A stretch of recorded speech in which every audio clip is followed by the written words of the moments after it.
बिस्मिल्लाहिर्रहमानिर्रहीम अस्सलामु अलैकुम वरहमतुल्लाह। जैसे कि आप देख रहे हैं मेरे पीछे ये इमाम साहब नमाज़ पढ़ रहे हैं, तो आपको मुझे तो काफ़ी हैरानी हुई क्योंकि इमाम की भी दाढ़ी भी नहीं होती और मूंछें भी नहीं होती, बिल्कुल क्लीन शेव होते हैं।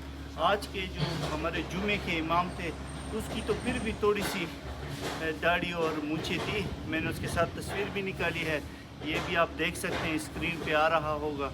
तो ये यहाँ के इमाम साहब हैं जिन्होंने जुम्मा पढ़ाया है। अब हमारे इमाम के नज़दीक तो ये उलमा ही बेहतर जानते हैं, ये नमाज भी मकरूह हो जाती है क्योंकि इतनी भी दाढ़ी नहीं हो कि वो सुन्नत के मुताबिक हो।